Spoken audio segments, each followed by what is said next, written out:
একদিন রাসূলুল্লাহ সাল্লাল্লাহু আলাইহি ওয়াসাল্লাম মসজিদের পাশ দিয়ে হেঁটে যাচ্ছেন, মসজিদে নববীর পাশ দিয়ে। তখন সাহাবায়ে কেরাম রাদিয়াল্লাহু আনহুম আজমাইন তারা মসজিদের মধ্যে বসে একটা বিষয় নিয়ে কথোপকথন করছিলেন। তো নবী সাল্লাল্লাহু আলাইহি ওয়াসাল্লাম জিজ্ঞাসা করলেন যে, তোমরা কি নিয়ে কথা বলছো? তোমরা কি নিয়ে কথোপকথন করছো? তখন সাহাবায়ে কেরাম রাদিয়াল্লাহু আনহুম তারা বলছেন যে, আমরা কিয়ামতের আলামতগুলো নিয়ে কথা বলছিলাম। কি নিয়ে কথা বলছেন? কিয়ামতের আলামতগুলো নিয়ে সাহাবীরা কথা বলছেন। তো সাহাবীদের কিয়ামতের আলামত নিয়ে কথা বলার কি দরকার ছিল? তাদের সময় তো আর কিয়ামত হবে না। দরকার ছিল কি? সচেতনতা। তারা ফিতনায় নিজেরা যেন না পড়ে যান, এই জন্য সতর্ক থাকতে চাইতেন। এই কারণেই ফিতনাময় পরিবেশ নিয়ে আলোচনা করতেন। তো নবী সাল্লাল্লাহু আলাইহি ওয়াসাল্লাম তখন বললেন, দেখো, যতদিন পর্যন্ত 10টা আলামত প্রকাশ হচ্ছে না ততদিন পর্যন্ত কিয়ামত হবে না। কয়টা আলামত? 10টা। নবী সাল্লাল্লাহু আলাইহি ওয়াসাল্লাম প্রথমে বললেন, 2 নাম্বার হচ্ছে ইয়াজুজ এবং মাজুজ। এর আদম সন্তান পৃথিবীতে বের হবে এবং পুরো পৃথিবীটা ম্যাসাকার করে ছেড়ে দিবে। আর মাসিহুদ দাজ্জাল, ইয়াজুজ আর মাজুজ। তিন হচ্ছে ঈসা ইবনে মারিয়াম। ঈসা ইবনে মারিয়াম যতক্ষণ পর্যন্ত না আসছেন, পৃথিবীতে আবার ইউটার্ন না করছেন এবং তার হাতে মাসিহুদ দাজ্জাল নিহত না হচ্ছে, কিয়ামত হবে না। 4 দাব্বাতুল আরদ, অর্থাৎ পৃথিবীর ভিতরে একটা প্রাণী আছে, মাটি ফেরে এই প্রাণীটা বের হবে কিয়ামতের আগে আগে, এবং এই প্রাণীটা মানুষের সাথে কথাবার্তা বলবে, কথা বলতে পারা প্রাণী। এ যতক্ষণ বের হচ্ছে না, কিয়ামত হবে না ইনশাআল্লাহ তাআলা। কটা বললাম? 4টা। 5 হচ্ছে দুখান বা ধোঁয়া। এই পুরো পৃথিবীর আকাশটা একটা নির্দিষ্ট সময় পর্যন্ত ধোঁয়ায় ছেয়ে যাবে এবং হতে পারে, আল্লাহু আলাম, হতে পারে যে সূর্যের আলো পৃথিবীতে পৌঁছাবে না, এমন ধোঁয়া হতে পারে। পুরো পৃথিবীটা ধোঁয়ায় ছেয়ে যাবে, এটা সূরা দুখানের মধ্যেও বলা আছে। এটা 5। 6 নম্বরে নবী সাল্লাল্লাহু আলাইহি ওয়াসাল্লাম বলছেন যে একটা ভূমিকম্প হবে পৃথিবীর পূর্ব দিকে। পৃথিবীর পূর্ব দিক মানে এই যে ভারত, পাকিস্তান, বাংলাদেশ, শ্রীলঙ্কা, ইন্দোনেশিয়া, ঠিক আছে, এই সিঙ্গাপুর, এই যে কন্টিনেন্ট, মালয়েশিয়া, এটা পৃথিবীর পূর্ব দিক। এদিকে একটা ভূমিকম্প হবে। তারপরে 7, পৃথিবীর পশ্চিমে একটা ভূমিকম্প হবে। পশ্চিম মানে বোঝেন না? পশ্চিমা বিশ্ব না, সৌদি আরব না, পশ্চিমা বিশ্ব, ব্রিটেন, ফ্রান্স, জার্মানি, তারপরে এই যে রাশিয়ান কন্টিনেন্ট, হ্যাঁ, ইউক্রেন, এইদিকে আপনার আমেরিকা, এই পুরো পশ্চিমা বিশ্ব, এখানে একটা ভূমিকম্প হবে বড়। এবং এগুলো এমন হবে যেগুলোতে ভূমি মাটিতে ধসে যাবে, মাটিতে ডুবে যাবে। ভূমিকম্প না, ভূমিধস। 8, পৃথিবীর মাঝখানে মধ্যপ্রাচ্যে একটা ভূমিকম্প হবে, যেখানে আমাদের সো কল্ড আমিরুল মুমিনিনরা থাকে, যারা আমেরিকা এবং ইসরায়েলের বন্ধু, এদের এখানে একটা ভূমিকম্প হবে ইনশাআল্লাহ তাআলা। আর 9, ইয়েমেন থেকে একটা আগুন বের হবে। ইয়েমেন থেকে একটা আগুন বের হবে, যে আগুন মানুষকে হাসরের মাঠের দিকে তাড়িয়ে নিয়ে আসবে। আরেকটা বলেছেন 10 নম্বর, যেটা এই মুহূর্তে আমি ঠিক মনে করতে পারছি না। তো এই 10টা আলামতের কথা নবী সাল্লাল্লাহু আলাইহি ওয়াসাল্লাম বলেছেন, না হওয়া পর্যন্ত, এই 10টা আলামত না আসা পর্যন্ত কিয়ামত হবে না। ঠিক আছে? আচ্ছা, এখন এই 10টার মধ্যে সবচেয়ে বড়টা কি? সবচেয়ে বড়টা হচ্ছে মাসিহুদ দাজ্জাল। সবচেয়ে বড়টা কি? ও, 10 নম্বরটা মনে পড়েছে, আলহামদুলিল্লাহ। সূর্য উঠবে পশ্চিম দিক থেকে। সূর্য উঠবে পশ্চিম দিক থেকে, তাহলে আর সময় নাই, পৃথিবীর সময় শেষ। এই 10টা মনে থাকবে? আসেন বলি, প্রথমে কি? দাজ্জাল, তারপরে ইয়াজুজ আর মাজুজ। 3 নাম্বার ঈসা ইবনে মারিয়ামের প্রত্যাবর্তন। 4 নাম্বার দাব্বাতুল আরদ, জমিন থেকে প্রাণী বের হয়ে কথা বলবে মানুষের সাথে। ঠিক আছে? 5 নাম্বার কি বললাম? ধোঁয়া, দুখান। ঠিক আছে? 6, 7, 8, 3টা ভূমিকম্প, পূর্ব দিকে একটা, পশ্চিমে একটা, পৃথিবীর মাঝখানে একটা। 9 নাম্বার ইয়েমেনের নাম শুনেছেন? ওই যে যেখানে সৌদিরা বোম মারছে আর কি, ইয়েমেনের বাচ্চাদেরকে বোম মেরে হত্যা করছে না, জানেন না খবর? তো ওই ইয়েমেনের ছোট ছোট বাচ্চারা শিয়া সুন্নির কি বোঝে, আমার বুঝে আসে না। ওই ছোট ছোট বাচ্চাগুলো শিয়া সুন্নির কি বোঝে, আমার বুঝে আসে না। আমেরিকার টাকা খেয়ে এরা ঠিকই বোম মারছে কেন?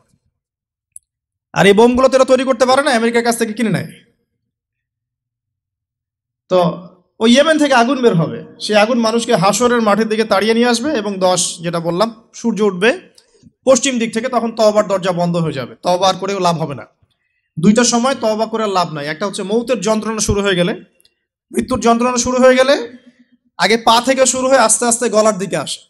হাদিসে যেমনটা এসেছে, সূরা ওয়াকিয়ার মধ্যেও আছে যে পায়ের দিক থেকে যন্ত্রণা শুরু হয়ে আস্তে আস্তে আস্তে আস্তে এই গলার দিকে আসে, এবং আত্মাটা গলার এখানে যখন চলে আসে, এখান থেকে মালাকুল মউত আত্মাটাকে নিয়ে চলে যান, এবং চোখ দিয়ে তাকিয়ে থাকে মানুষ।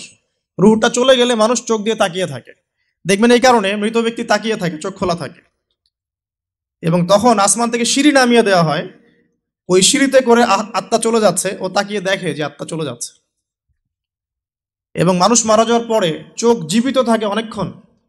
মেডিকেল সায়েন্স যারা পড়েছে তাদেরকে জিজ্ঞাসা করবেন, মানুষ ডেড হয়ে গেলেও চোখ দেখবেন আরো কয়েক ঘন্টা, হয়তো আরো নির্দিষ্ট একটা সময় পর্যন্ত চোখটা কিন্তু জীবিত থাকে। এই জন্যে চোখ বন্ধ করে দিতে হয়। যাই হোক, যেটা বলছিলাম যে মৌতের যন্ত্রণা শুরু হয়ে গেলে তওবা করে লাভ নাই, তওবার দরজা বন্ধ। আর পশ্চিম দিক থেকে সূর্য উঠে গেলে তওবা করে লাভ নাই, তওবার দরজা বন্ধ। তো এই 10টার মধ্যে সবচেয়ে বড়টা হচ্ছে মাসিহুদ দাজ্জাল। কেন বড়? কারণ নবী সাল্লাল্লাহু আলাইহি ওয়াসাল্লাম নিজে বলেছেন যে পৃথিবীর ইতিহাসে আদম আলাইহিস সালাম থেকে শুরু করে মুহাম্মদ সাল্লাল্লাহু আলাইহি ওয়াসাল্লাম পর্যন্ত এই যে লক্ষ লক্ষ নবী রাসূল এসেছেন, পৃথিবীর এই যে শত লক্ষ বছরের হিস্ট্রি, এর মধ্যে দাজ্জালের চেয়ে ভয়ঙ্কর কোনো ফিতনা আসে নাই। নবী সাল্লাল্লাহু আলাইহি ওয়াসাল্লাম বলছেন, একজন মুমিন ব্যক্তি যদি দাজ্জালকে পেয়ে যায়, সে যেন তার সাথে সাক্ষাতের আকাঙ্ক্ষা না করে, কারণ সে তার সাথে সাক্ষাৎ করলে ঈমান হারা হয়ে যেতে পারে। সে এত বড় ফিতনা হবে, এত বিশাল ফিতনা হবে। এই যে ছোট্ট একটা ফিতনা সুদ থেকে কি আমরা মুক্ত থাকতে পারছি? সবাই সুদের মধ্যে পড়ে যায় নাই? এই যে মেয়েদের ফিতনা, মেয়েদের যে ফিতনা, বেহায়াপনা, এখান থেকে কি আলেম জালেম কেউ বাকি আছে? সবাই ফিতনায় পড়ে যাচ্ছি আমরা। ফেসবুকে ঢুকবেন, আপনি না চাইলেও আপনাকে দেখা যাবে নগ্ন ছবি দেখতে আপনি বাধ্য হচ্ছেন। টিভি দেখতে বসবেন, আপনি না চাইলেও নগ্ন ছবি দেখতে আপনি বাধ্য হবেন। এই যে ফিতনা, বাঁচতে পারছি না, সুদ থেকে বাঁচতে পারছি না, বেহায়াপনা থেকে বাঁচতে পারছি না। পর্নোগ্রাফি থেকে কেউ বাঁচতে পারে? যে কেউ ফোন চালায় দেখবেন পর্নোগ্রাফির ছবি চলেই আসবে, নগ্ন ছবি চলেই আসবে, আলেম জালেম এভরিবডি আসবেই। তারপরে আপনার মাদক, এই মাদকের ফিতনা থেকে কি সবাই বেঁচে থাকতে পারছে? এরকম অনেক ফিতনা আছে যেগুলো থেকে মানুষ চাইলেও বাঁচতে পারছে না। আমরা হয়তো বাইরে দাড়ি টুপি পাগড়ি জুব্বা লাগিয়ে ঘুরছি ঠিকই, কিন্তু আমরা এরকম সামাজিক ফিতনাগুলো থেকে কেউই সেফ না। এই যে আপনাদের এলাকায় যে ফিতনাগুলো ছড়িয়ে পড়েছে, আস্তে আস্তে বাড়ছে না? এমন ফিতনা বেড়ে যাচ্ছে। এই জেনারেশনের কথা বলছি, এখনকার যারা হয়েছে তারা কিন্তু আগের জেনারেশনে। এখন আমরা যাদের মানে জ্ঞানের আলোকে কথাগুলো বলছি, যাদের কাছে আমরা জ্ঞানের ক্ষেত্রে ঋণী, তারা কিন্তু সিনিয়র, প্রাচীন জ্ঞান নিয়ে আমরা কথা বলছি, আধুনিক কি দিতে পারছে না। তো এখানে একটা কথা বললাম আঘাত করার জন্য বলি নাই, বিবেকে নাড়া দেওয়ার জন্য বলছি যে পড়াশোনার কোনো বিকল্প নাই। এভাবে ফ্যান্টাসি দিয়ে আবেগ দিয়ে দিন ইসলামের কোনো উপকার হবে না, আদতে হয়ও নাই, হবেও না। কনস্ট্রাকটিভ কিছু কাজের দরকার আছে। তো যেটা বলছিলাম, আপনাকে সারা ওয়ার্ল্ড রুল করতে হলে প্রথমত আপনার স্টেট লাগবে, স্টেট ওরা কায়েম করে ফেলেছে। আপনার স্টেটের রাষ্ট্রের সার্বভৌমত্ব দরকার আছে, এটাও ওদের হয়ে গেছে। আপনার সারা ওয়ার্ল্ডকে রুল করতে হলে সারা বিশ্বের ইকোনমিক সিস্টেম, অর্থনীতি নিয়ন্ত্রণ করতে হবে, তারা সেটা করেছে। ওয়ার্ল্ড ব্যাংকের মাধ্যমে করছে, IMF এর মাধ্যমে করছে, আরও বিভিন্ন সংস্থার মধ্য দিয়ে তারা ওয়ার্ল্ডের ইকোনমিক সিস্টেমটাকে নিয়ন্ত্রণ করে ফেলেছে। আপনি এর বাইরে যেতেই পারবেন না, এমনভাবে নিয়ন্ত্রণ করে ফেলেছে আপনি এর বাইরে যেতেই পারবেন না। এবং আরও কি দরকার? ম্যান পাওয়ার, জনসমষ্টি দরকার। এই জনসমষ্টির জন্য তারা ইউনাইটেড নেশনস ফর্ম করে ফেলেছে। আপনি ইউনাইটেড নেশনসের বাইরে যেতেই পারবেন না, কেউ পারবে না। এখনকার এই রাষ্ট্রের, এই বিশ্বের কারো পক্ষে সম্ভব না। এর বাইরে গিয়ে কিছু করা কারো পক্ষে সম্ভব না, করতে গেলেই শেষ করে ফেলাবে। আর কি দরকার? আপনার সারা ওয়ার্ল্ডের মিডিয়া প্রযুক্তি নিয়ন্ত্রণ করতে হবে। মিডিয়া নিয়ন্ত্রণে না থাকলে আপনি ইসলামকে আর মৌলবাদী সন্ত্রাসী ধর্ম বলে প্রচার করতে পারবেন না। তো মিডিয়া নিয়ন্ত্রণ করতে হবে। মিডিয়া অলরেডি নিয়ন্ত্রিত, ওদের সমস্ত বড় বড় মিডিয়া ওদের হাতেই। আর কি লাগবে আপনার? টেকনোলজি। এই যে আপনি গুগল চালান, অ্যাপেল ইউজ করেন, এইটা ওইটা করেন, ফেসবুকিং, ইউটিউবিং, সব কিছু ওদেরই। আর আমরা মনে করি ফেসবুকের মধ্যে দিয়ে আমরা দিন কায়েম করে ফেলাবো একেবারে। কারণ বিগত 1400 বছরে কিন্তু আমাদের অবস্থা এমন ছিল না। ওমর রাদিয়াল্লাহু আনহুর যুগে আমাদের অবস্থা এমন ছিল, আবু বকর সিদ্দিকের যুগে এমন ছিল, তারপরে আপনার ওসমান আলী রাদিয়াল্লাহু আনহুমা তাদের যুগে কি আমাদের অবস্থা এমন ছিল? 4 খলিফার যুগ ছিল প্রায় 30 বছর। কত বছর? 30 বছর। 30 বছর ইসলামী খেলাফা চলেছে। তার আগে নবী সাল্লাল্লাহু আলাইহি ওয়াসাল্লাম 23 বছরে সমাজ সংস্কার করেছেন। ওই 23 বছর যদি ধরি, পরের 30 বছর এখানে কিন্তু ইসলামের জয় জয়কার। 4 খলিফার পরেও উমাইয়ারা শাসন এসেছে। কারা আসছে? উমাইয়ারা শাসন করেছে প্রায় 80 থেকে 90 বছর বা 92 বছর। এই 92 বছরেও কিন্তু মুসলিমদের অবস্থা এমন ছিল না। ছিল? কথা বুঝতে পারছেন না? ছিল না। তারপরে শাসন এসেছে আব্বাসীয়রা শাসন করেছে প্রায় 550 বছর। কত বছর? কথা বলেন। প্রায় 550 বছর। এই 550 বছরেও মুসলিমদের অবস্থা এমন ছিল না যেমনটা এখন আজকে আছে। তারপরে ফাতিমি খেলাফত গিয়েছে, তুলুনি খেলাফত গিয়েছে, এদিকে মামলুকদের শাসন গিয়েছে, কর্ডোভার ইসলামিক খেলাফত গিয়েছে, মোগলরা চলে গেছে, উসমানীয়রা চলে গেছে। মুসলিমদের অবস্থা কিন্তু এমন ছিল না। এই হিস্ট্রিগুলো কয়জন জানো? এই 1400 বছর ইসলামের হিস্ট্রিগুলো কয়জন জানো? এই 1400 বছরে আমাদের অবস্থা কিন্তু এমন ছিল না। এখন বর্তমান সিচুয়েশন আর এই 1400 বছরের সিচুয়েশনকে আমরা মিলাতে পারছি না। পারছি না। করণীয় কি আপনার? কেন হলো এই অবস্থা? মানে কি করতে হতো বা কি করা উচিত? কেন হলো এই অবস্থা? মোটা দাগে কয়েকটা কথা হচ্ছে, আমরা বেশিরভাগই ইল্লা মাশা আল্লাহ, আমরা বেশিরভাগই কোরআন এবং সুন্নাহ থেকে দূরে সরে আসছি, 1 নাম্বার। 2 নাম্বার, আমরা বেশিরভাগই আমলের দিকে জোর যতটা না দিয়েছি, ইলম অর্জন, জ্ঞান অর্জনের দিকে অত বেশি জোর দেইনি। কথা বুঝতে পারছেন না মনে হয়? আমরা আমলের দিকে জোর দিচ্ছি না এমন না, আমল করতে চাই আমরা খুব, কিন্তু কোরআন সুন্নাহর গভীর জ্ঞান অর্জন করা এবং সমসাময়িক বিশ্বের জ্ঞানগুলো অর্জন করার দিকে আমরা কিন্তু খুব একটা ফোকাস করছি না। আর অনেকে তো এখন পর্যন্ত এই যুগে এসেও জেনারেল শিক্ষাকে স্বীকৃতি দিচ্ছেন না। এই শিক্ষাটার দরকার আছে, কোরআন সুন্নাহর সাথে এই শিক্ষাটা অর্জন করলে বিশ্বকে এগিয়ে নেওয়া যাবে। আমরা তো স্বীকৃতি দিচ্ছি না। ইংরেজি শিখলে এখনো অনেকের চুলকানি হচ্ছে, না দরকার নাই। ম্যাথামেটিক্সের দরকার নাই, সায়েন্সের দরকার নাই, আইসিটির দরকার নাই, হ্যাঁ, আন্তর্জাতিক বিশ্ব সম্পর্কে জানার দরকার নাই। এগুলো কিন্তু আমরা এখনো ঢুকাচ্ছি না। ঢুকালেও খুব লো স্কেলে, যেটাতে খুব একটা কাজ হচ্ছে না। তো দেখেন, আমরা আমলের দিকে খুব ফোকাস করেছি ঠিকই, কিন্তু পরিপূর্ণ জ্ঞান অর্জনে কনস্ট্রাকটিভ সিলেবাসের দিকে আমরা কিন্তু সবাই ফোকাস করি নাই। বিগত 100 বছর আমরা পিছিয়ে আসছি এখানে। আবার যারা জেনারেল লাইনে পড়েছি আমরা বেশিরভাগ, তারা মাশাআল্লাহ 20-25 বছর পড়েছি, এখানে আবার আমরা ইসলামটা পাই নাই। এখানে ইসলাম থেকে আমরা আবার সরে আসছি। আমরা অনেক কিছু শিখেছি, ডক্টর হয়েছি, ইঞ্জিনিয়ার হয়েছি, পলিটিশিয়ান হয়েছি, ইকোনমিস্ট হয়েছি, কিন্তু ইসলামিক বেসিক জিনিস জানি না। অজুর ফরজ জানি না, নামাজের ফরজ ওয়াজিব সুন্নাত মোস্তাহাব জানি না, আছে না? ফরজ গোসল কেমন করে করতে হয় সেটাও আমরা বুঝতে পারছি না, জানি না অনেকেই। পরে যখন হেদায়েত আসে তখন আবার পড়াশোনা শুরু করি, তখন জানি। সিলেবাস ওয়াইজ আপনি পাচ্ছেন না। এখানে জ্ঞানের একটা দৈন্যতা আছে না, মেরুকরণ আছে না? এই জ্ঞানের মেরুকরণ হচ্ছে দায়ী, প্রথম কথা। তারপরে হচ্ছে কোরআন সুন্নাহ থেকে সরে আসা, 2 নাম্বার। 3 নাম্বার, আমল করেছে ঠিকই, কিন্তু পরিপূর্ণ আমলে আমরা বিশ্বাসী না অনেকেই। হ্যাঁ, যে আমলগুলো করলে কোনো সমস্যা হয় না সেগুলো করছে ঠিকই, যে আমলগুলো করলে সমস্যা হবে সেগুলো আবার করতে চাই না। কিরকম? নামাজ পড়লে কোনো সমস্যা নাই, আপনি নামাজ পড়বেন, তাসবিহ তাহলিল করবেন, হ্যাঁ, আপনি সময় লাগাবেন, ওকে ফাইন। কিন্তু সুদ নিয়ে কথা বললে বা সুদের এগেনস্টে কিছু করলে প্রবলেম, আপনি পড়তে যাচ্ছেন না। ওটা নিয়ে লেকচার দিলে আপনার চাকরি থাকবে না, আপনার ইমামতি থাকবে না। হ্যাঁ, আপনি স্টেজে উঠছেন, মাহফিল কমিটি কানে কানে বলে দিচ্ছে যে এখানে ভাই অনেক সুদখোর আছে, সুদ নিয়ে কথা বলা যাবে না, এখানে ভাই অমুক আছে, ভাই এগুলো নিয়ে কথা বলা যাবে না।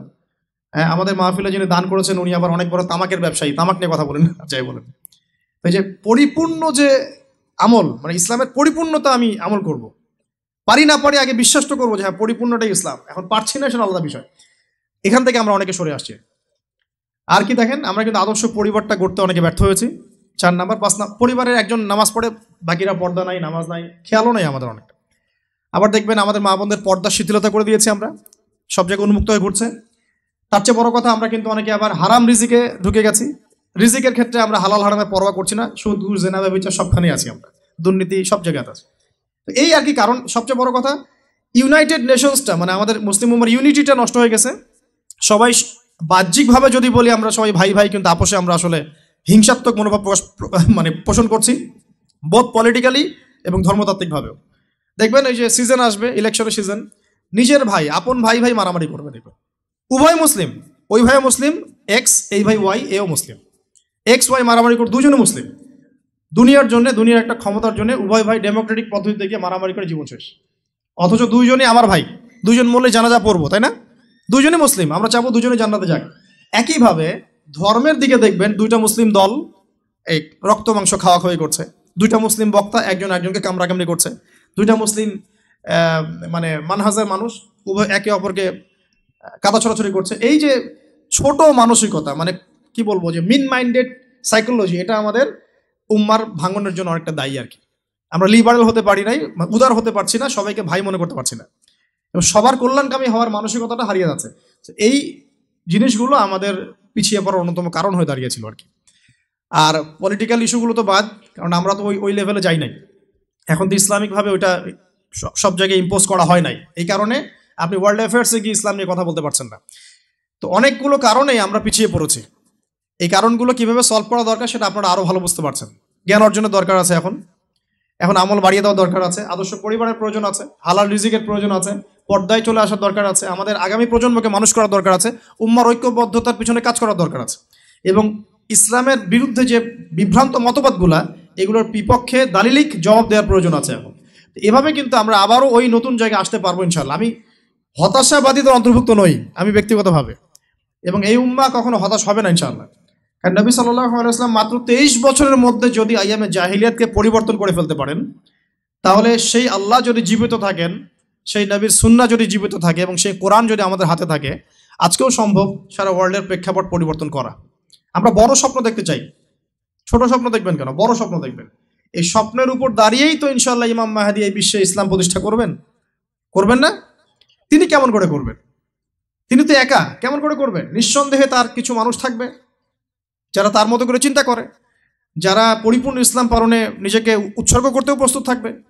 এমন তো কিছু মানুষ তিনি নিয়ে আসবেন, তিনি তো পারবেন। ঈসা ইবনে মারিয়াম তো আসবেন, আমি বললাম 10টা আলামত, তার মধ্যে একটা হচ্ছে ঈসা ইবনে মারিয়াম আসবেন, এবং তিনি এই জুলুমের ভিত্তিটা উপড়ে ফেলবেন। এটা কি এমনি এমনি হবে? অনেক ত্যাগ হবে, অনেক তিতিক্ষা হবে, অনেক পরিশ্রম হবে, হ্যাঁ, তাদের ইফোর্ট থাকবে। সারা বিশ্বের মধ্যে ইসলামটা আল্লাহ যাদেরকে পছন্দ করবেন তাদের মধ্যে দিয়ে ছড়িয়ে দিবেন। একবার না একবার কিন্তু এটা হবেই। আমরা জানি আসন্ন সময়গুলো তাদের বিশ্বকে ডমিনেট করার সময়, কিন্তু তারপরে একটা যুগ আসবে যেই যুগে ইসলামের সোনালী সকাল কিন্তু আবারও দেখা যাবে ইনশাআল্লাহ। এখন কনক্লুশন আসার আগে আমি জাস্ট কয়েকটা পয়েন্ট বলে শেষ করে দিই যে নবী সাল্লাল্লাহু আলাইহি ওয়াসাল্লাম, এই জায়গাটা একটু ভালো করে বোঝেন, নবী সাল্লাল্লাহু আলাইহি ওয়াসাল্লাম এমন একটা সমাজকে পরিপূর্ণরূপে পরিবর্তন করে দিয়েছেন যেই সমাজের ম্যাক্সিমাম শিরিক করত, ম্যাক্সিমাম মূর্তি পূজা করত, শিরিক করত, ম্যাক্সিমাম মানুষ সুদ খাইত, ম্যাক্সিমাম মানুষ মাদকদ্রব্য সেবন করত, মেয়েদের কোনো রকমের সম্মান ছিল না, এমনকি গোত্রীয় হানাহানি চরম পর্যায়ে, কথা কাটাকাটি হতে হতেই রক্তক্ষয়ী সংঘর্ষ হয়ে যেত, আমরা যেটাকে আইয়ামে জাহিলিয়াত বলি। এদিকে দেখেন নবী সাল্লাল্লাহু আলাইহি ওয়াসাল্লাম আইয়ামে জাহিলিয়াতের একটা জাহেলি সমাজকে কত বছরে পরিবর্তন করেছেন বলেন? কত বছর? মাত্র 23 বছর। 23 বছর পরে মক্কার দিকে তাকিয়ে দেখেন, কোনো শিরক আছে কি? কোনো সুদ আছে? কোনো জেনা, ধর্ষণ, মাদক, মেয়েদেরকে জীবন্ত কবর দেয়া, মানবতা বিরোধী কোনো অপরাধ আছে? 23 বছর। কত বছর? আপনি হিস্ট্রি পড়েন, দর্শনের যে শাস্ত্রগুলো পড়েন, পড়ে দেখেন এমন কোনো দার্শনিক মতবাদ নাই, এমন কোনো ঐতিহাসিক সমাজ পরিবর্তনকারী মতবাদ নাই যেটা এত অল্প সময়ের মধ্যে সমাজ পরিবর্তন করে ফেলেছে। আমি চ্যালেঞ্জ করলাম।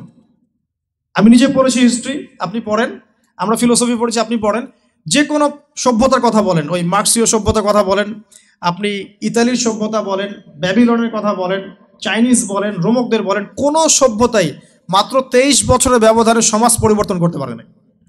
নবী সাল্লাল্লাহু আলাইহি ওয়াসাল্লাম 23 বছরের ব্যবধানে শুধু সমাজই পরিবর্তন করেন নাই, পুরো আরবের প্ল্যাটফর্ম চেঞ্জ করে দিয়েছেন, এবং তার উপর দাঁড়িয়ে প্রায় 1400 বছর মুসলিমরা সারা বিশ্ব শাসন করেছে। কথা বুঝতে পারছেন না? এখন যারা নবী সাল্লাল্লাহু আলাইহি ওয়াসাল্লামের পরেও নবুয়ত দাবি করছে, আমার পয়েন্টটা এখানে, তাদের মধ্যে কয়জন 23 বছরে সারা বিশ্ব চেঞ্জ করে ফেলছে বলেন? আছে একজন? এটাই প্রমাণ হয়, এটা একটা প্রমাণ যে এরা মিথ্যা, নবী সাল্লাল্লাহু আলাইহি ওয়াসাল্লাম সত্য। কারণ নবী সাল্লাল্লাহু আলাইহি ওয়াসাল্লাম মাত্র 23 বছরে যা করে দেখিয়েছেন তারা শত শত বছর কাজ করে পারে নাই।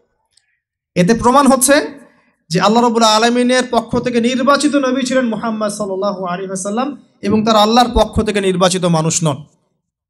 যদি হতো তাহলে তাদের আদর্শ সারা বিশ্বে ছড়িয়ে পড়তো এবং সারা বিশ্ব তারা শাসন করতে পেরেছে? পারে নাই, ইনশাআল্লাহ পারবেও না।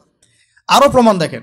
2, নবী সাল্লাল্লাহু আলাইহি ওয়াসাল্লামের কাছে এমন একটা কিতাব নাজিল হয়েছে যে কিতাবের এক একটা অক্ষর হচ্ছে মুজিজা, আল কোরআন, তাই না? কোরআনকে কেউ যদি কবিতার বই মনে করে, দেখবেন কোরআন কবিতার মতো লাগছে। আর রহমান আল্লামাল কোরআন খালাকাল ইনসান, ছন্দ আছে না? কোরআনকে কেউ যদি উপন্যাসের বই মনে করে, দেখবেন উপন্যাসের মতো লাগছে। সূরা ইউসুফ পড়ে দেখেন, উপন্যাস, আহসানুল কসাস। কোরআনকে কেউ যদি সায়েন্সের বই মনে করে, দেখবেন সায়েন্স দিয়ে ভর্তি। কোরআনকে কেউ জীববিজ্ঞানের বই মনে করলে, দেখবেন জীববিজ্ঞান দিয়ে ভর্তি। কোরআনকে দেখবেন কেউ যদি ওই যে জিওগ্রাফির বই মনে করে, দেখবেন জিওগ্রাফি দিয়ে ভর্তি। কোরআনকে যদি পলিটিক্যাল সায়েন্সের বই মনে করেন, পলিটিক্যাল সায়েন্স দিয়ে ভর্তি। যে দিক থেকে আপনি কোরআনকে দেখবেন সেটাই পাবেন। এটা মুজিজা না? মুজিজা, অলৌকিকত্ব। এই কিতাবের একটা শব্দকে কেউ কি ভুল দেখাতে পারবে? এর একটা বিধানকে মানবতার বিরোধী প্রমাণ করতে পারবে? এর একটা আয়াতকে মিথ্যা প্রতিপন্ন করতে পারবে? চ্যালেঞ্জ দিতে পারবে? আল্লাহ পাক চ্যালেঞ্জ দেন নাই? ওয়াইন কুনতুম ফি রাইবিম মিম্মা নাযালনা আলা আবদিনা ফাতু বিসূরাতিন মিন মিথলি। তোমরা যদি আমার বান্দার উপর আমি যা নাজিল করেছি এটা যদি সন্দেহ করো, তাহলে এর মতো একটা সূরা নাজিল করে নিয়ে এসে দেখাও। কি করো? জাস্ট একটা এরকম সূরা, ইন্না আতাইনাকাল কাউসার ফাসাল্লি লিরাব্বিকা ওয়ানহার ইন্না শানিয়াকা হুয়াল আবতার, এমন একটা সূরা জাস্ট রচনা করে এনে দেখাও। কেউ পারবে? কেউ পারছে? আজ পর্যন্ত এই চ্যালেঞ্জ নিতে কি কেউ পেরেছে? পারে নাই। দেখুন, মুহাম্মদ সাল্লাল্লাহু আলাইহি ওয়াসাল্লামের উপর কোরআনের মতো কিতাব নাজিল হয়েছে, ঠিক আছে, যে কিতাব বিস্ময় অলৌকিকত্ব দিয়ে ভরা। যারা তার পরে নবুয়ত দাবি করছে তাদের কাছে এমন কোন কিতাব এসেছে? এসেছে কোনো কিতাব? কোরআনের সমকক্ষ কোনো কিতাব এসেছে? এই তো প্রমাণ হয়ে যায় যে তারা মিথ্যা, মুহাম্মদ সাল্লাল্লাহু আলাইহি ওয়াসাল্লাম সত্য। আর কিছু লাগে? আরো দিচ্ছি আপনাকে, দেখেন, মুহাম্মদ সাল্লাল্লাহু আলাইহি ওয়াসাল্লাম আমাদেরকে সুন্নাহ দিয়ে গেছেন না? সুন্নাহ, তার সুন্নাহ, দাঁত ব্রাশ করার সুন্নাহ, টয়লেট করার সুন্নাহ, হায়েজের কি করতে হবে, নেফাস হলে কি করতে হবে, স্বপ্নদোষ হলে কি করতে হবে, ঘুমালে কেমন করে ঘুমাতে হবে, ঘুমের মধ্যে ভয় পেলে আপনি কি করবেন, ভালো স্বপ্ন দেখলে কি করবেন, খারাপ স্বপ্ন দেখলে কি করবেন, ঘুম থেকে উঠে জুতোটা পরবেন কিভাবে, কোন পা আগে কোন পা পরে, মোজাটা কেমনে পরবেন, খুলবেন কিভাবে, বাথরুমে ঢুকবেন কোন পা দিয়ে আগে কোন পা দিয়ে পরে, মসজিদে যাবেন কিভাবে যাবেন, ঢুকবেন কিভাবে, বেরোবেন কিভাবে, আপনি নামাজ কেমন করে পড়বেন, রোজা কিভাবে রাখবেন, হজ কিভাবে করবেন, যাকাত কিভাবে দিবেন, আপনি অর্থনীতি কিভাবে চালাবেন, সমাজে মানুষের সাথে কিভাবে মেলামেশা করবেন, আপনি আল্লাহর দিনকে কিভাবে প্রচার প্রসার করবেন, রাষ্ট্র কেমনে চালাবেন, কোন হেদায়েতটা মুহাম্মদ সাল্লাল্লাহু আলাইহি ওয়াসাল্লামের সুন্নাতে নাই? একটা দেখাতে পারবেন যেটা নাই? একটা দিক দেখাতে পারবেন যে মুহাম্মদ সাল্লাল্লাহু আলাইহি ওয়াসাল্লামের সুন্নাহর বাইরে এটা অপরিপূর্ণ, এমনটা প্রমাণ করতে পারবেন? তাহলে মুহাম্মদ সাল্লাল্লাহু আলাইহি ওয়াসাল্লামের সুন্নাহ হচ্ছে পরিপূর্ণ। তারপরে যারা নবুয়ত দাবি করেছে তাদের সুন্নাহর মধ্যে কি আছে? তাদের সুন্নাহর মধ্যে কি আছে? কতটুকু আছে? তারা কি একটা বিষয়ের হেদায়েত দিতে পেরেছে যে মেসওয়াক কেমন করে করতে হয়? নবী সাল্লাল্লাহু আলাইহি ওয়াসাল্লাম তো, এই যে আলেম ওলামা এখানে অনেক আছেন, আমি তাদের সামনে কথা বলতে আসলে গিল্টি ফিল করছি আর কি। তারপরে আলেম ওলামা আমাকে পিছন থেকে সাহস দেন বলে আমি কথা বলি। আর আমি ফিল করি যে আমি আসলে কিছু বলি না, আল্লাহ পাক বলান, আল্লাহ পাক বলার তৌফিক দেন বলেই বলতে পারি, আমার নিজের কোনো ক্ষমতা ও জ্ঞান নাই। এখানে দেখেন, মিশকাতুল মাসাহাবি তারা পড়ান মাদ্রাসায়, দেখবেন ওখানে মাথার চুলটা কিভাবে আশ্রাতে হয় সেটার অধ্যায় লেখা আছে আলাদা করে। মাথার চুলটা কিভাবে আশ্রাতে হয় সেটার হেদায়েতও আপনার নবী আপনাকে দিয়ে গেছেন। আর যদি এই হেদায়েতটা আমরা নেই না, কিন্তু রাষ্ট্র কিভাবে চালাতে হবে সেটাও নবীজি বলে গেছেন। আমরা নিতে পারি না বা নিচ্ছি না, হয়তো আমাদের অপারগতা আছে বা আমরা পারছি না। তো যে নবী আপনাকে পরিপূর্ণ একটা সুন্নাহ দিয়ে যাচ্ছেন জীবনের প্রতিটা ক্ষেত্রে, তারপরে যারা নবুয়ত দাবি করছে তারা এমন কোন সুন্নাহ দিয়ে গেছে? এতেই তো প্রমাণ হয় নবী সাল্লাল্লাহু আলাইহি ওয়াসাল্লাম সত্য এবং তিনি বাদ দিয়ে সবকিছু কি বাতিল। সে যেই হোক না কেন, এক্স ওয়াই জেড যেই হোক, আমি নাম নিতে চাই না, আমার নাম নিতে লজ্জা করে, ঘৃণা করে, রুচি করে না। আপনারা তো নাম নিয়ে কথাবার্তা বলছেন, আমার নাম নিতেও ঘৃণা করে, লজ্জা লাগে, আমার গায়রতে লাগে যে নবী সাল্লাল্লাহু আলাইহি ওয়াসাল্লামের পরে কারো নাম নিতে হবে অ্যাজ এ নবী, নাউজুবিল্লাহ। আরো আপনাকে দেখাচ্ছি, দেখুন, পরিপূর্ণ জীবন বিধান। আল্লাহ পাক বলেননি যে এই দিন ইসলাম একটা পরিপূর্ণ জীবন বিধান? সূরা মাইদা 3 নম্বর আয়াত পড়ে দেখেন, আল-ইয়াউমা আকমালতু লাকুম দীনাকুম ওয়া আতমামতু আলাইকুম নি'মাতি ওয়া রাদিতু লাকুমুল ইসলামা দীনান। সূরা মাইদার 3 নম্বর আয়াত। এখানে আপনি দেখবেন যে বিদায় হজের সময় নাজিল হচ্ছে আয়াতটা। আল্লাহ পাক বলছেন যে আমি ইসলামকে একটা পরিপূর্ণ জীবন বিধান দিয়েছি। ইসলামকে পরিপূর্ণ জীবন বিধান দেয়া হয়েছে কোরআন এবং সুন্নাহর মাধ্যমে। এবং কোরআন সুন্নাহর মধ্যে আপনি এমন কোনো বিধান নাই যেটা পাচ্ছেন না। মুহাম্মদ সাল্লাল্লাহু আলাইহি ওয়াসাল্লাম ছাড়া এমন কোন ব্যক্তি আছে যাকে এমন একটা পূর্ণাঙ্গ শরীয়ত দেয়া হয়েছে? আছে? তাহলে এখানেই তো প্রমাণ হয় মুহাম্মদ সাল্লাল্লাহু আলাইহি ওয়াসাল্লাম আল্লাহর পক্ষ থেকে মনোনীত নবী এবং বাকি যারা তারা বাতিল। তারপর সামনে যান, নবী সাল্লাল্লাহু আলাইহি ওয়াসাল্লাম শুধু কি বই লিখে আর লেকচার দিয়ে দিন প্রচার করেছেন?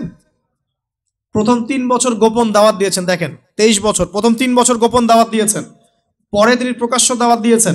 মক্কায় থেকেছেন 13 বছর, তারপর মদিনায় হিজরত করে সেখানে 10 বছর। কখনো যখন সবর করার দরকার সবর করেছেন, যখন দাওয়াত দেওয়ার দাওয়াত দিয়েছেন, যখন অস্ত্র ধরার অস্ত্র ধরেছেন। সারিয়া করেছেন, সারিয়া এবং গাজওয়া। সারিয়া কি?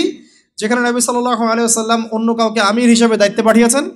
আর গাজওয়া হচ্ছে বদর উহুদের মতো, খন্দকের মতো, খায়বারের মতো, যেখানে নবী সাল্লাল্লাহু আলাইহি ওয়াসাল্লাম নিজে উপস্থিত থেকেছেন অ্যাজ এ সেনাপতি। একজন নবী, তিনি অস্ত্র হাতে তরবারি নিয়ে যুদ্ধের মাঠে যুদ্ধের নেতৃত্ব দিচ্ছেন। নবী সাল্লাল্লাহু আলাইহি ওয়াসাল্লামের পরে যারা নবুয়ত দাবি করছে, এদের কয়জন এমনটা করেছে? বলেন, একজনও? ওই ঘরের পিছনে বসে বসেই খালি কিছু বই লেখা আর কিছু বিভ্রান্তি ছড়ানো, আর কিছু করেছে? কখনো সম্মুখ সমরে এসেছে? সম্মুখ সমরে আসার সাহসই তো নাই, কারণ তারা বাতিল। আর মুহাম্মদ সাল্লাল্লাহু আলাইহি ওয়াসাল্লাম হক নবী বলে সম্মুখ সমরে নেতৃত্ব দিয়েছে। প্রমাণ হচ্ছে না যে নবী সাল্লাল্লাহু আলাইহি ওয়াসাল্লাম সর্বশেষ নবী? তারপরে কোনো নবী আসবেন না ইনশাআল্লাহ তাআলা। দেখুন আরো একটা পয়েন্ট বলি, কিয়ামত, নবী সাল্লাল্লাহু আলাইহি ওয়াসাল্লামের উপর যা নাজিল হয়েছে কোরআন এবং সুন্নাহ এবং দ্বীন ইসলাম, কিয়ামত পর্যন্ত থাকবে না? থাকবে না? নবী সাল্লাল্লাহু আলাইহি ওয়াসাল্লাম বাদ দিয়ে যারা নবুয়ত দাবি করেছেন, এই পর্যন্ত প্রায় 30 জন হয়ে গেছে। কিন্তু নবীজি বলেছিলেন যে 30 জনের বেশি বা প্রায় 30 জন মিথ্যা নবুয়তের দাবিদার আসবে আমার পরে, যার মধ্যে 3 জন হবে মহিলা। 3 জন কি? মহিলা। 27 জন পুরুষ। তো যারা দাবি করেছে তাদের আদর্শ, তাদের শরিয়া পৃথিবীতে টিকে আছে না মিটে গেছে? মুসাইলামা কাযযাব কি এমন কোনো শরীয়ত নিয়ে এসেছিল যেটা কিয়ামত পর্যন্ত আছে? এমন কোনো কিতাব নিয়ে এসেছিল যেটা কিয়ামত পর্যন্ত থাকবে? এমন কোনো সুন্নাহ দিয়েছে যেটা সার্বজনীন? এমন কোনো দিন দিয়েছে যেটা পূর্ণাঙ্গ? মুসাইলামা কাযযাব কি অস্ত্র ধরেছে? ধরেছিল মনে হয়, তাকে তো হত্যা করা হয়েছে আবু বকর রাদিয়াল্লাহু আনহুর সময়। তো দেখুন, কিয়ামত পর্যন্ত এই যে দিনটা বিজয়ী থাকা, এটা হচ্ছে সেই আলামত যে নবী সাল্লাল্লাহু আলাইহি ওয়াসাল্লামের উপর যেই সত্তা এই দিন নাজিল করেছেন, সেই সত্তা তাকে শেষ নবী করেছেন। তারপরে আর কেউ আসবে না যার দিন কিয়ামত পর্যন্ত থাকবে। সর্বশেষ এই পৃথিবীতে কি হবে দেখুন, সর্বশেষ এই পৃথিবীতে ইমামুল মাহদী আসবেন ফাতিমা রাদিয়াল্লাহু আনহার বংশ থেকে। ফাতিমা রাদিয়াল্লাহু আনহা কে? নবী সাল্লাল্লাহু আলাইহি ওয়াসাল্লামের মেয়ে, তারই লেগেসি থেকে আসবেন। ইমামুল মাহদীর পরে ঈসা ইবনে মারইয়াম আসবেন। তিনি নতুন করে শরীয়ত নিয়ে আসবেন না, তিনি নবী হিসেবে আসবেন, কিন্তু কোনো শরীয়ত নিয়ে নয়, বরং নবী সাল্লাল্লাহু আলাইহি ওয়াসাল্লামের এই যে শরিয়া, এটাই তিনি ফলো করবেন। এবং প্রত্যেক আহলে কিতাব তার প্রতি ঈমান নিয়ে আসবে। তো এই যে ইসলাম দিয়ে, ইসলামিক সভ্যতা দিয়ে যে পৃথিবীটা শেষ হচ্ছে, এটা কি কিয়ামত পর্যন্ত দিন জীবিত থাকার প্রমাণ না? প্রমাণ হয়ে গেল। তাহলে যে নবীর উপর এমন দিন আসতে পারে যা কিয়ামত পর্যন্ত টিকে থাকবে, সেই নবী কি শেষ নবী নন? যদি এমন কোনো ব্যক্তি আসতো, বা বোঝেন, মনে করেন 2050 সালে পৃথিবী থেকে ইসলাম মিটে গেছে, কথার কথা, নাউজুবিল্লাহ, তাহলে প্রমাণ হয়ে যেত যে ইসলাম মিথ্যা এবং নতুন নবুয়তের দরকার ছিল। আমাদের বুঝতে পারছেন না? তাতারি মানে যে মঙ্গোলিয়ানরা, এরা এই 1250 থেকে 1300 সালের মধ্যেই এই বাগদাদকে আক্রমণ করেছিল, মনে আছে? যারা হিস্ট্রি পড়েছেন তারা জানেন, বাগদাদকে আক্রমণ করেছিল এবং বাগদাদকে পুরো ম্যাসাকার করে ফেলেছে।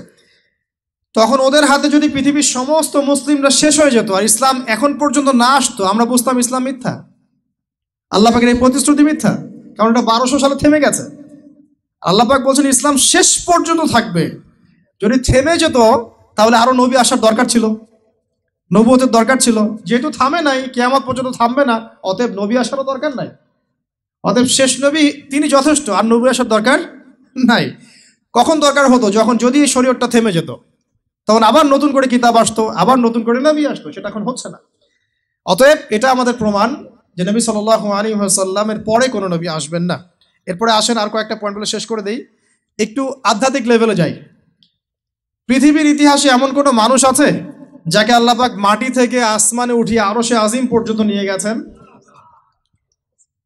যারা তারপরে নবুয়ত দাবি করেছে তাদের কাউকে কি আল্লাহ পাক মেরাজ ঘটিয়েছেন? তাহলে কোন সাহসে তারা নবী সাল্লাল্লাহু আলাইহি ওয়াসাল্লামের রিসালাতের শানে কথা বলছে? যদি তারা তার চেয়ে বড় হতো, আরো নবীর প্রয়োজন হতো, তাহলে তাদেরকে আল্লাহ পাক আরশের উপরে উঠিয়ে নিতেন। নিয়েছে নাকি? কি সমস্যা?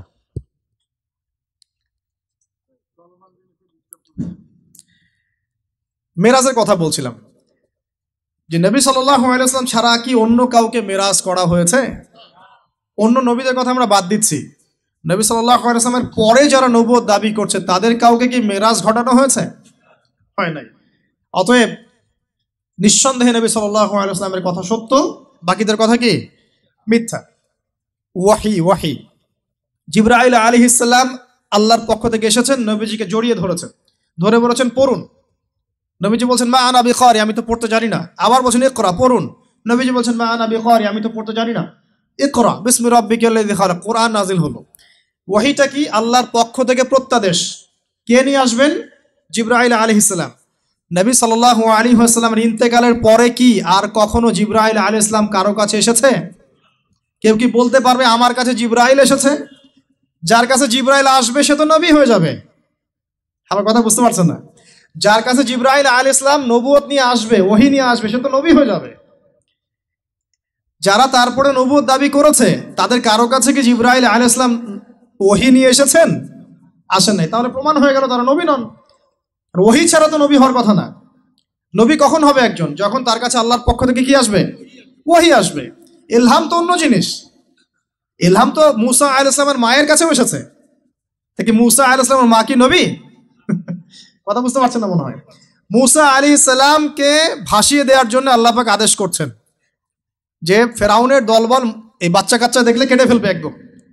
তুমি মূসাকে একটা সিন্ধুকে ভর্তি করে নীল নদে, লোহিত সাগরে ছেড়ে দাও। তো এই যে কথাটা আল্লাহ পাক মূসা আলাইহিস সালামের মায়ের মনের মধ্যে ইলহাম করেছিলেন, কোরআন পড়ে দেখেন। তো এটা কি জিনিস? এটা হচ্ছে একটা চেতনা, যেটা আল্লাহ পাকের পক্ষ থেকে আপনার মনের মধ্যে চলে আসবে। হয় না যে আপনি ইস্তেখারা করছেন, একটা কাজ করতে যাবেন, দ্বিধাদ্বন্দ্বে ভুগছেন, করবেন কি করবেন না। সলিউশন কি? আপনি ইস্তেখারার নামাজ পড়লেন, ইস্তেখারার দোয়া করলেন, দেখবেন স্বপ্নের মাধ্যমে হোক বা বাস্তবে হোক আল্লাহ পাক আপনার মনটা কিন্তু একটা দিকে ঘুরিয়ে দিবেন ইনশাআল্লাহ। ইস্তেখারা, ইলহাম। ইলহামের বিষয় আর ওহী কি এক জিনিস হলো? ওহী কি জিবরাইল আলাইহিস সালাম নিজে আল্লাহর নিদর্শন আয়াত নিয়ে এসে আপনার কলবের মধ্যে ওহী করছে? এমনটা কি নবীজির পরে কাউকে করা হয়েছে? ওহী না আসলে কেউ নবী হবে না, হবে? অতএব ওহী যেহেতু আসে নাই, নিঃসন্দেহে তারা নবী নন। প্রমাণ হয়ে গেল। আর তো প্রমাণের দরকারই নাই, আর তো প্রমাণ দরকারই না আসলে। আর ওহী কেমন হয়? নবীজি বলছেন, শোনেন কোরআনের ওয়েট, কোরআনের ভার কেমন। নবী সাল্লাল্লাহু আলাইহি ওয়াসাল্লাম শীতে, প্রচন্ড শীতের সময় তার কাছে ওহী আসছে। সাহাবীরা বলছেন প্রচন্ড ঠান্ডার মধ্যে আমরা দেখছি নবী সাল্লাল্লাহু আলাইহি ওয়াসাল্লামের কপালে দরদর করে ঘাম পড়তেছে। ওহী, কোরআনের ওয়েট। একবার সাহাবী সম্ভবত যায়েদ ইবনে হারেসা রাদিয়াল্লাহু আনহু, তার উরুটার উপরে নবী সাল্লাল্লাহু আলাইহি ওয়াসাল্লামের পাটা ছিল, পা মোবারক ছিল। এমত অবস্থায় ওহী চলে আসছে একটা। আর যায়েদ ইবনে হারেসা রাদিয়াল্লাহু আনহু বলছেন যে আমার মনে হলো তখন যে আমার পাটা মনে হয় একদম গুঁড়া হয়ে যাবে ভারে, ওজনে ভারে, মনে আমার হাড্ডিগুলো গুঁড়া হয়ে যাবে এমন মনে হচ্ছে। কখনো ঘন্টার মতো শব্দ হতো, সহিহ বুখারী পড়ে দেখেন, কখনো ঘন্টার মতো শব্দে ওহী আসছে, কখনো মানুষের রূপে জিবরাইল আলাইহিস সালাম আসছে। যারা নবীর পরে নবুয়ত দাবি করছে তাদের কারো কাছে কি এমন হয়েছে? তাহলে তো প্রমাণ হয়ে গেল ওহী আসে নাই, ওহী নাই, নবুয়ত নাই। ওহী আসলে নবুয়ত হবে। ইলহাম তো নবুয়তের নিদর্শন নয়, ইলহাম তো আপনার কলবেও হতে পারে। অনেক আল্লাহওয়ালা মানুষ আছেন না, যারা দূরদর্শিতা অনেক বেশি। এই যে মূসা আলাইহিস সালাম বলছেন নৌকা কেন ফুটা করলেন, এই বাচ্চা কেন হত্যা করলেন, এই যে দেয়াল কেন নির্মাণ করলেন, মূসা আলাইহিস সালাম নবী হয়েও বুঝতে পারছেন না কাজগুলো খিদর আলাইহিস সালাম কেন করলেন। আর খিদর আলাইহিস সালাম বলছেন নৌকা ফুটা না করলে এটা হাইজ্যাক হয়ে যেত। সূরা কাহাফ পড়েন নাই? আর এই দেয়াল নির্মাণ করেছে এই কারণে যে এর নিচে এতিম বাচ্চাদের সম্পদ আছে। মূসা, তোমাকে এই জ্ঞানটা আল্লাহ পাক দেন নাই, আমাকে দিয়েছেন। সুবহানাল্লাহ। তো এই যে আপনার কাছেও তো আল্লাহর পক্ষ থেকে মনের মধ্যে কিছু চেতনা আসতে পারে, ভালো মন্দ বোঝার কিছু ক্ষমতা, নূর এবং বাসির আসতে পারে। এগুলো তো ওহী নয়, এগুলোকে ওহী। ওহী কি? আল্লাহর পক্ষ থেকে প্রত্যাদেশ। ওহী আসে নাই, অতএব নবুয়ত নাই, সিম্পল। সামনে যান, শাফাআত। কে দাবি করবে নবী সাল্লাল্লাহু আলাইহি ওয়াসাল্লামের পর যে সে কিয়ামতের মাঠে উম্মতের জন্য সুপারিশ করবে? কে আছে? মুসাইলামা কাযযাব। মুসাইলামা কাযযাব উম্মতের জন্য সুপারিশ করবে? কে আছে এমন যে নবী সাল্লাল্লাহু আলাইহি ওয়াসাল্লামের পরে পুরো উম্মতের জন্য সুপারিশ করবে? এই কথা বলার মতো বুকের সাহস কারো আছে? তো যেই কাজটা উম্মতের জন্য করতে পারে না, সে কেমন করে উম্মতের নবী হয়? যে উম্মতের পক্ষে আল্লাহর কাছে সুপারিশ করতে পারবে না, সে কিভাবে নবী হবে? একজন নবীকে, একজন নেতা কাকে বলে? এই যে এখানকার পলিটিক্যাল নেতা কি করবেন? তিনি এই পুরো জনগণের জন্য কাজ করবেন না? এক রাষ্ট্রের নেতা কি করবে? পুরো রাষ্ট্রের জনগণের জন্য কাজ করবে না? নবী সাল্লাল্লাহু আলাইহি ওয়াসাল্লাম উম্মাহ, পুরো উম্মার নেতা। তিনি পুরো উম্মার জন্য আল্লাহর কাছে দোয়া করবে, আল্লাহ আমার উম্মাকে মাফ করে দাও। এটা কে বলেছে? নবী সাল্লাল্লাহু আলাইহি ওয়াসাল্লামের পর যারা নবুয়ত দাবি করছে। কেউ কি তাদের কিতাবে কোনো জায়গায় লিখেছে আমি পুরো উম্মতের জন্য সুপারিশ করব? তাহলে আপনার তো উম্মত নিয়ে কোনো ফিকিরই নাই, ব্যক্তি স্বার্থ নিয়ে পড়ে আছেন। আপনি কেমন করে নবী হন? কেমন করে নবী হয়? সামনে যান, হাউজে কাউসার। আল্লাহ পাক হাউজে কাউসার কাকে দিবেন? কাকে দিবেন? ইন্না আ'তাইনাকা আল কাউসার কার জন্য? নবী সাল্লাল্লাহু আলাইহি ওয়াসাল্লামের জন্য। কাউসার থেকে পানি পান করাবেন কে? যারা তারপরে নবুয়ত দাবি করেছে তারা কি বলতে পারবে যে আমি আমার অনুসারীদেরকে হাউজে কাউসার থেকে পানি দিব? তাহলে কেমন করে সে নবী হলো? বোঝেন কথাগুলো। সামনে যান, মাকামে মাহমুদ, সবচেয়ে শ্রেষ্ঠ মাকাম জান্নাতের, কাকে দিবেন আল্লাহ পাক? মুহাম্মদ সাল্লাল্লাহু আলাইহি ওয়াসাল্লাম। এখন কেউ যদি তার চেয়ে বেস্ট হয়, সে দাবি করুক যে আমাকে আল্লাহ পাক মাকামে মাহমুদ দিবে। নাউজুবিল্লাহ। এরকম অসংখ্য নিদর্শন আছে যেগুলো বললে শেষ করা যাবে না সারা রাত। যে নবী করিম সাল্লাল্লাহু আলাইহি ওয়াসাল্লামের উপরে যা নাজিল হয়েছে এই ওহী, সেটা আসবে না। ওহী আসবে না মানে পরবর্তীতে কোনো নবুয়ত নাই।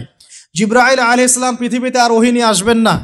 যেহেতু তিনি আসবেন না, অতএব তারপরে নবী হওয়ার কোনো সুযোগ নাই। তার উপর যে কোরআন নাজিল হয়েছে, এমন কিতাব, এমন অনন্য কিতাব আর কিয়ামত পর্যন্ত আসবে না। যেহেতু কোরআনের মতো কোনো কিতাব আসবে না, অতএব নবুয়তের ওহীর কোনো প্রশ্নই ওঠে না। নবী সাল্লাল্লাহু আলাইহি ওয়াসাল্লামের উপর যে সুন্নাহ এসেছে এবং যে পূর্ণাঙ্গ শরীয়ত এসেছে, এমন পূর্ণাঙ্গ শরীয়ত আর আসবে না। অতএব যেহেতু পূর্ণাঙ্গ শরীয়ত আসছে না, অতএব এই শরীয়তের দাবিকারী, নবুয়তের দাবিকারী মানুষরা আল্লাহর কাছে মিথ্যাবাদী বলে প্রমাণিত হবে।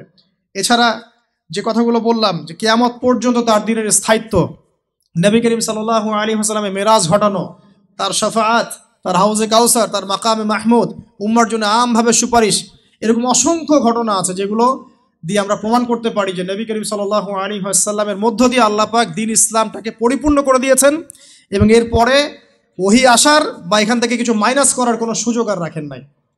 এখন নবী সাল্লাল্লাহু আলাইহি ওয়াসাল্লাম নিজের মুখের বাণী যে আমার পরে কোনো নবী নেই, আমার পরে আসবে খলিফা। আমার পরে কোনো নবী নেই, আসবে কি? খলিফা। তো খলিফা, খেলাফা রাশেদার যুগও শেষ হয়ে গেছে, তবে সর্বশেষ একজন খলিফা, একজন ইমামুন আদেল আসা বাকি আছে। সেই ইমামুন আদেল সম্পর্কেও তারা বলেছে যে ঈসা আলাইহিস সালাম নাকি মারা গেছে। নাউজুবিল্লাহ। ঈসা আলাইহিস সালাম যদি মারা যায় তাহলে কোরআনুল কারীমের এই আয়াতের কি হবে? যে আল্লাহ পাক বলছেন যে ওয়ামা কাতালুহু ওয়ামা সালাবুহু, তারা ঈসা ইবনে মারইয়ামকে হত্যাও করে নাই, ক্রুশবিদ্ধও করে নাই, বরং আবাল রাফাআহুল্লাহু ইলাইহি, বরং আল্লাহ পাক তাকে তার কাছে উঠিয়ে নিয়েছেন। এবং ঈসা ইবনে মারইয়াম হচ্ছে কিয়ামতের সেই 10টা আলামতের এক। তাকে মারার পরে 40 বছর এই পৃথিবীটা শাসন করবে ইনশাআল্লাহ। তখন পৃথিবীর প্রত্যেকটা কাঁচা এবং পাকা বাড়িতে ইসলাম ছাড়া, লা ইলাহা ইল্লাল্লাহ ছাড়া অন্য কোনো কিছু থাকবে না ইনশাআল্লাহ তাআলা। আমরা দোয়া করি আল্লাহ রাব্বুল আলামিন আমাদের সবাইকে ইসলামের আসন্ন বিজয় দেখে যাওয়ার তৌফিক দান করুন।